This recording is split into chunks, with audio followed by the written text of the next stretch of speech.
Hey, what is going on, everybody? Welcome to Upkick MMA episode 407. I am Brennan, UFC 303, Pajeda versus Prochazka 2 prelims. This is going to be Pyfer versus Marc-Andre Barriault, and the rest of the prelims. Going to break them all down round by round. Go through all that stuff. If you like this kind of thing, subscribe to the channel. When the next video is coming out. I just said all that really fast. I was like, blah, blah, blah. Let's get into this stuff. Okay. So the feature prelim didn't have a ton of action. We really don't need to pull up the stats on this one. Pyfer, I mean, you see it in the thumbnail. He lands that big right hand. He was landing some hard low kicks. This was a great test for him, by the way. That first hand that Pyfer lands and Barriault is wobbled, and then in tight, Barriault shells up. Pyfer just puts him to sleep and then lands a second. Oh man, it was he hits hard. And you could see from his last performance against Jack Hermanson, a lot of people are like, oh, fraud check, this and that. It didn't look like he was a fraud. It looks like he just mismanaged his cardio, is used to getting people out of there in the first couple minutes, and got pushed the distance in a fight where, you know, it wasn't that entertaining.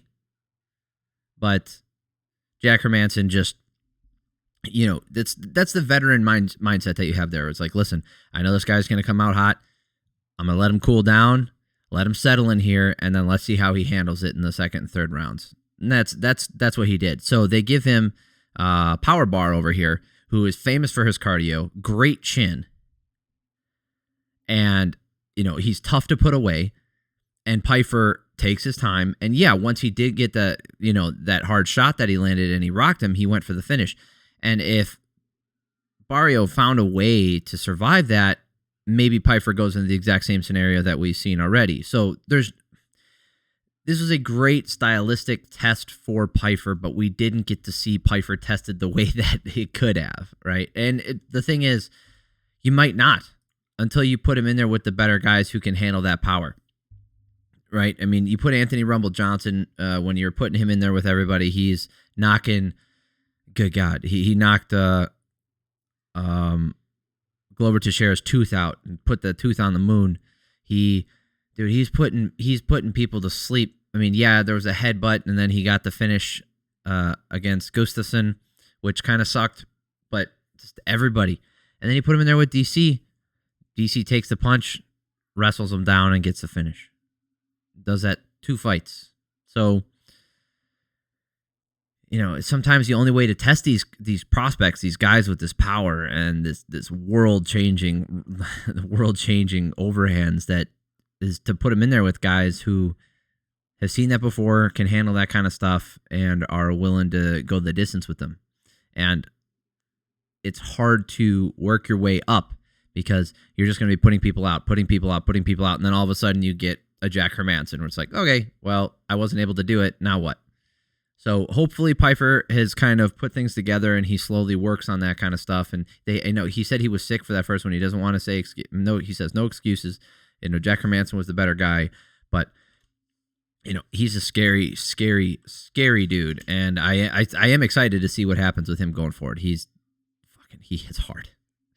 All right, let's go over some horrible decisions here. Cup Swanson taking on Andrei Touchy Fili, still my favorite nickname in the UFC. Swanson, we'll talk about this stuff, and we'll go through the statistics, and we'll talk about everything, but I think the judges got this one wrong. Swanson with the leaping right hand, finding the mark. Fili landing with that left hand as Cub enters. By the way, I will mention it later, but there was a little bit of bias on the commentary side. Fili is mostly moving backwards, trying to draw out strikes so he can counter. Swanson finding the mark with some overhands and getting in the clinch. Fili probably won this round, but with the way that he's backing up. The thing is, if you listen to the commentary team, it sounds like Fili was untouchable. He got outstruck here 20-18. Okay? Yeah, those were 8 leg kicks to 2 leg kicks that made up the difference, but it's not like Swanson wasn't in this. And Swanson was the one advancing forward. So if you went even damage on this, then obviously Swanson wins this round. It's the little things that possibly can give Fili this one if you're really paying attention to details. I thought Fili did win this round. Second round here. Fili with the takedown as Cub overextends, but then they get right back up. Swanson finding the mark with that right hand again as Fili continues to skirt the outside of the cage, and Swanson landing that hard right hand and the jab, another right. Fili landing the left, but Swanson is landing more and he's moving in. Fili wants to clinch so bad. You can tell that he does not want to strike with Swanson. He ends up clinching a lot, and yes, there's a lot of control time in here, 2 minutes and 27 seconds of it for Fili, but not a lot of that was on the ground. In fact, I don't think he had a single takedown. He had one takedown. He had one successful takedown. Oh, that's right. They got back up. So all the other 3 takedown attempts, it's all ended up in the clinch. It was just pushing him against the cage, essentially just holding position. That is not effective offense. It's not effective grappling. Swanson did get outstruck here 18-12, but he landed way more effective strikes, harder strikes, and stopped Fili. And then the thing is, every time Jon Anik it seemed like he had a directive to talk Fili up, always mentioning that he's landing the better shots, that his shots seem to have more of an effect on Swanson. When Fili's the one who's backing up, Swanson's the one who's advancing, and Fili is the one who is going for the takedowns and not wanting to strike anymore.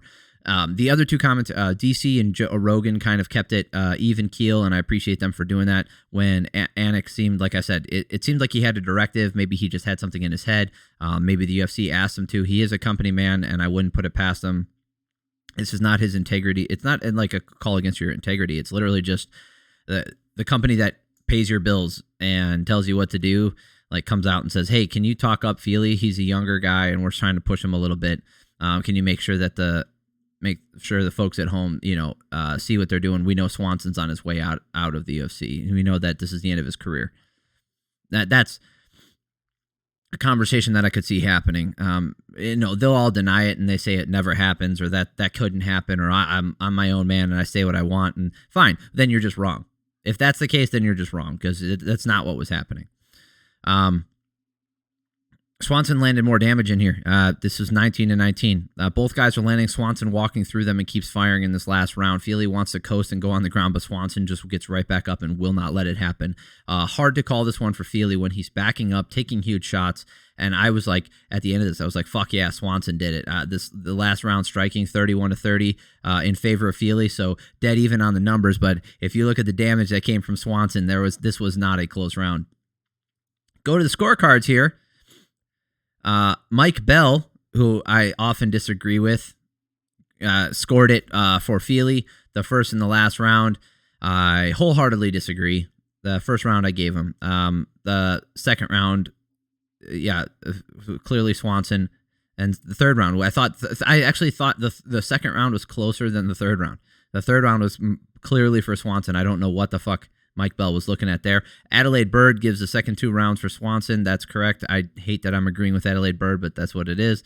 And Ron McCarthy also gave that last round to Fili. So, the commentary team, pretty much everybody, they were booing Fili, knowing that it's not a robbery. It was relatively close, but bad decision. Everybody knows it. That should have been Cub Swanson's win, and Fili needed a win there. I'm not going to say they cooked it. I don't think they did. I don't think it was collective cooked. I think it was literally just incompetence yet again. Also, and I don't think Mike Bell is necessarily incompetent. He's made his fair share of mistakes, and here's something. Jon Anik is a big defender of Mike Bell, has done so multiple times in the past. So maybe they see eye to eye. Maybe the way that Mike Bell sees things is how Jon Anik sees things. Maybe they talk, maybe, I don't know if they're friends necessarily, but maybe he's had conversations with Mike Bell, and Mike Bell has kind of given his understanding of how to score things to Jon Anik, and that's how Jon Anik sees stuff, right? And maybe that's why, he's carrying water for him sometimes. Maybe that's why he kind of calls fights the way he does.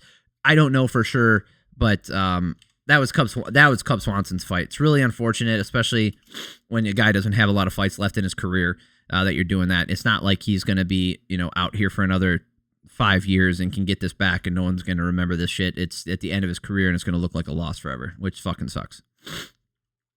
Charles Jourdain taking on Jean Silva. This one was, Silva missed weight by over a pound. Totally gross. Can't do that shit. I mean, he's made it before, but it's not, they do not bring this up enough. They really don't. When you miss weight, it should be mentioned at the beginning of it. It should be mentioned during the fight, if relevant, which often they do. And then it should be mentioned after the fight, right? It should be mentioned that you missed weight. And lots of times they do this. Like they do all three. Sometimes they do 2 out of 3. Sometimes they do 1 out of 3. But usually this is, part of the playbook. They mention it, but it doesn't get taken into account when you look at their record, their record on paper. All this is going to show is a win for Silva. And yes, it's a pound. You can say, oh, it's only a pound. I don't need to have that argument again. Go look up any weight cutting guides. Go talk to anybody who's ever weight cut before, and you tell them that 1 pound means nothing, and then see the reaction that you get from them. Jourdain landing a bunch of low kicks as Silva backs him down, and Jourdain getting taken down right back up. Silva connects with a left hand. Jourdain drops him. Jourdain drops, gets right back up. Silva's finding the mark and shells up as he walks him down, doing a ton of damage. He outstruck him here 25-20, outdamaged him by far. Clearly a 10-9 round for him.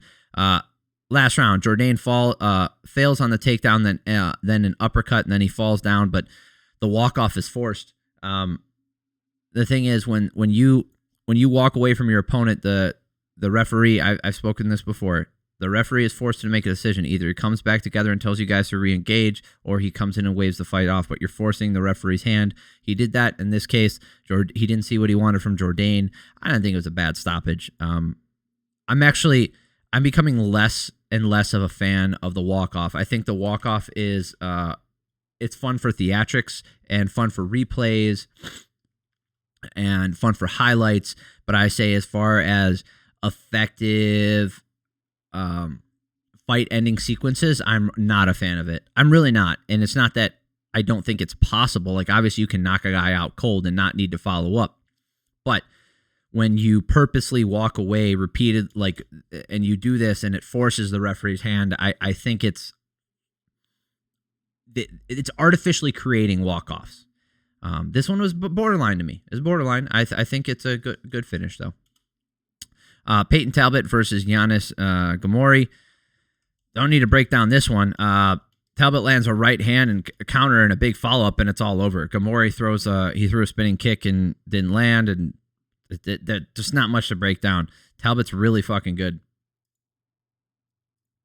Really, really good. Like I said, these prelims were actually better. Michelle Waterson-Gomez taking on Gillian Robertson. These prelims were better than the main card, in my opinion. Like you got kind of screwed out of your money if you paid for the main card and didn't watch the prelims.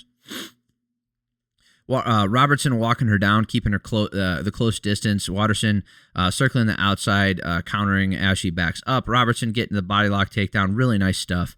Robertson landing some good ground and pound, going for the armbar to end the round.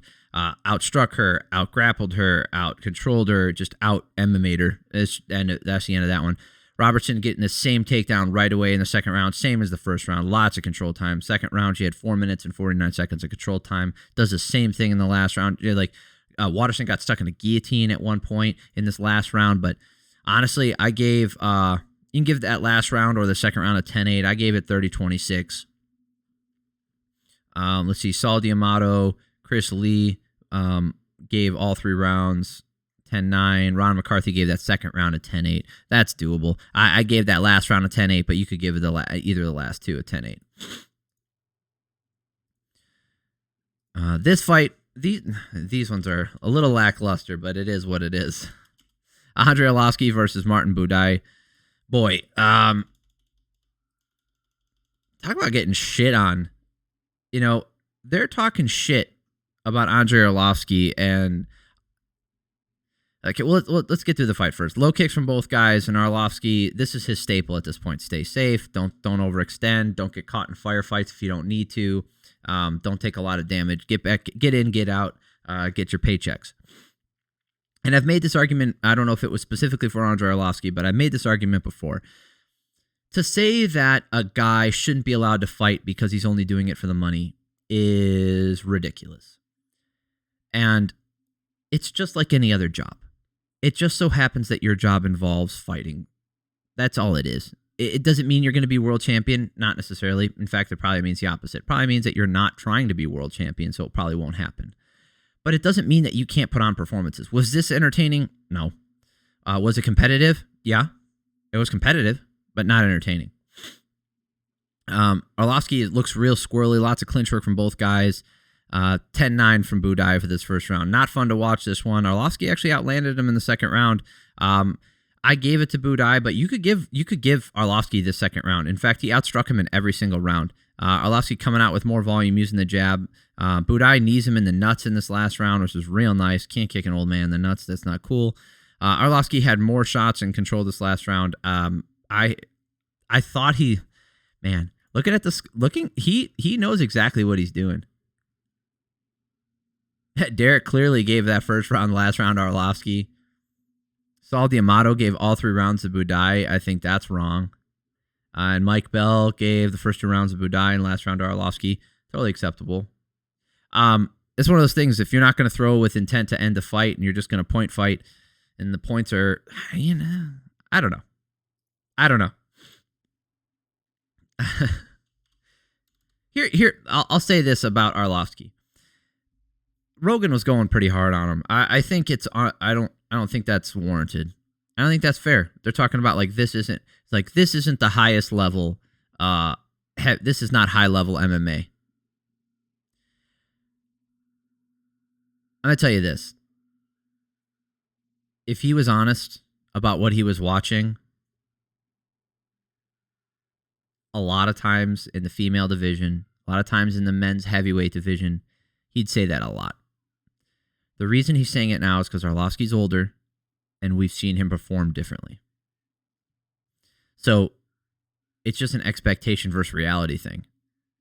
If you go into a women's 135-pound fight expecting to see kind of a shit show, subpar striking, subpar grappling, maybe excellent one or the other, maybe really good something, but not great, bad cardio, not fast movements, no power, and you expect all that, and then it happens, you're like, whatever. But is that high-level MMA? No. It's not even comparatively to the female thing. And the same thing goes in heavyweights. For him to say this about the men's heavyweight division is ridiculous. How many heavyweight fights have we seen where you could have said, this is not high-level MMA, but this is the time he chooses to pull that out and say it? Come on, man. You can describe that he's, staying safe. He doesn't take a lot of chances anymore. He tries to get points and get out of the octagon with his brain still intact. You can say that. But you shouldn't be criticizing his abilities to fight anymore because he chooses to fight like this. Because there are guys who don't have that ability, who are in the UFC, who fight like shit and are not, displaying high-level MMA, especially in the heavyweight division. That's what I'm saying. And you're just going to let that slide because they suck? So why don't you cool it with the Andrei Arlovski criticism here? All right? And the Buday, the Buday, maybe Buday just kind of sucks. It is what it is. Don't come out here and then get all high and mighty about the integrity of the UFC and the integrity of the sport and high level MMA. Get the hell out of here with that. That is, I don't know what bug got up your butt watching this. I don't know if you were expecting a firefight or blood or something, but that's ridiculous. I think that's crazy. Leave Arlovski alone. Ray, what was his name? Tsuruya versus Carlos Hernandez. This one was weird. I got to see the stats on this one. I really do, because I feel bad for Hernandez. Because he's getting caught in positions and defending them well, but they're set up to submissions, but they're not submission attempts technically. Did they even give Tsuruya a submission attempt? Okay, that's baloney. He did attempt a twister. Hernandez just got out of it. That's ridiculous. Okay. Tsuruya gets an easy takedown, but it's reversed, and he goes for the leg lock. Hernandez in control. They get back up. Hernandez able to keep the pressure on, landing some good low kicks and defends the takedown well, but the belly-to-belly suplex from Tsuruya, he gets on top. Tsuruya gets into the truck and looks to get the twister, just can't get it. Hernandez, so here's the thing. Tsuruya did little to no damage. Total strikes in this round, what was it? 9 total strikes, but he did little to no damage. His significant strikes, 2. 8-2 in favor of Hernandez. Hernandez actually landed some damage. There was not that much control time in this round. Yes, he had him in the truck, and yes, he had some good control time, but that is just change of position. That is not effective grappling because he's not looking for the... I gave this first round to Hernandez. Could go either way, but I went for damage. Hernandez did more damage. Tsuruya right in on the takedown, and Hernandez going for almost 100%. It wasn't a 100% sweep. It was from the opposite side. It was really weird. Lots of really good grappling though. Tsuruya gets the back, and then beautiful truck to the twister, and Tsuruya gets a 90% of the way to the twister, but the leg slips out. Beautiful stuff. Tsuruya having a perfect round there. I don't think he took a single strike. Apparently he did take 2. Great round for him. This is a round that you could definitely call for Tsuruya. He had tons of control time. Last round here. So I had 19-19. Tsuruya fails on the takedown, ends up on bottom, gets locked down immediately, but regardless of lockdown, you're still on bottom. Hernandez with the pressure, not landing in this round that much, but he controlled the entire round. First round was close. I think if Hernandez landed like 2 big strikes in that first round, it's clearly his. He outlanded him here 6-2. 4 minutes and 20 seconds of control time. I'm interested to see if anybody gave that last round to Tsuruya. Mike Bell, Adelaide Bird, and Ron McCarthy all saw it the same way, first 2 rounds of Tsuruya. And here's the thing. If you think that control time from Tsuruya was so much better and that the damage wasn't enough for Hernandez, which I get, but when you see a guy, like you gotta put your foot down. If you're going to go for this stuff, you got to do damage in the meantime. You can't just do control and expect to win these fights if the other guy damages you. Right? If you land 1 punch on me and then I take you down and hold you down the whole round, who did more damage? You did. Damage is king. Damage is first. We talk about that every time. All right, let's talk about another one. Ricky Simón versus Vinicius Oliveira. Simón tentative with his entry. Oliveira content to just stand there and try big swings. Simón having some issues with the range, able to find some left hooks and low kicks and momentary takedown, but Oliveira firing long shots even if they don't land. He outstruck him here 28-14. Oliveira showing no respect for anything coming back at him. Walking at him with his hands down, 10-9. Simón with the left hook and the takedown, but lets him back up for some reason. That's very weird. Simón's still waiting too much, even if Oliveira is slowing down moment to moment. He's still swinging hard. Simón checks another kick, and Oliveira's wobbly. Holy shit, the biggest moment of the fight, hands down, was a checked kick by Simón. You could give this round to Simón because the damage that he inflicted from the check kick, but I still gave it to Oliveira. I had him up 20-18. Simón opening up now and forward, throwing some heat, but then he slows down again. Oliveira still swinging hard and landing. I have no idea what Simón's plan was, but it's just not working. I don't know if he just froze, if he took a big shot and changed his mind. I don't know. I don't know what was going through his head. I don't know if he was 100% or whatever it was, but Ricky Simón definitely. Oh, you know what? Look at that. Genichiro Kamijo gave that second round to Ricky Simón because of the checked kick. Good for you, man. Good for you. You be that guy. I don't know what was going on with Ricky, but Oliveira looked fine. I think Oliveira, if he continues his stuff, he's going to be an exciting guy. He might be a live by the sword, die by the sword type of guy. He might just walk through everyone. We'll see. And then Ricky Simón, I know that he's getting a little bit up there in years, but as far as fight years go, but I've seen him perform better than this recently. I mean, who did he I know he fought. Oh, maybe not. Yeah, his last win is versus Jack Shore in 2022. He's got the loss to Song Yudong. That's not that bad. Mario Batista. And now Oliveira. 3 losses in a row at this weight class. You might get cut. I hope he doesn't. I hope he can turn around, just get one more good fight in. See if maybe he just is kind of getting a little bit off because he, is getting, like I said, he's in his 30s. It's not like he's not super old. Is he 30, 33, 32? Yeah. I wouldn't mind seeing him fight at least one more time. But with this kind of stuff where you're sitting waiting like that, and you're trying to play these games with these younger prospects, I don't see it going too well. All right, that's it. Like I said, not all of the fights on the prelims were great, but the robbery, but the Cub-Swanson, it wasn't a robbery. Cub-Swanson fight was actually pretty fun. If you like this kind of thing, if you did, subscribe to the channel. I appreciate it. It lets you know when the video is coming out. Helps me out.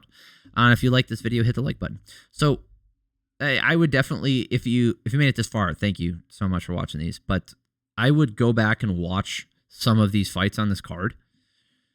The Cub-Swanson Andrei Fili one's worth it. Joe Pyfer, just take the time, just take a couple minutes to watch Joe Pyfer walk him down. John Silva, I'd go watch that one. See, Payton Talbott, I'd watch him. Michelle Waterson-Gomez, oh yeah, she retired. They gave her like a little, they showed her highlight reel, which is pretty cool. I always felt bad for her because she was an atomweight champion back in Invicta, I think, and the UFC doesn't have an atomweight class, and she's been fighting up a weight class or up 2 weight classes since she's been in the UFC, and she just doesn't have the power to compete with these women. She just doesn't. She doesn't have the size, doesn't have the striking power. She can get point wins every so often, but it's just she's too small, and it's unfortunate. So that fight was not fun to watch. Andrei Arlovski, obviously not fun to watch. Tsuruya, that was fun grappling to watch, and Simone. So like the prelims were good. The early prelims had one good fight, but I go back and watch them. They were worth watching. I appreciate y'all. If you didn't check out the main card, that was in the last video. Go check that one out. Hope you guys have an amazing week. Happy 4th of July. I love y'all. Peace.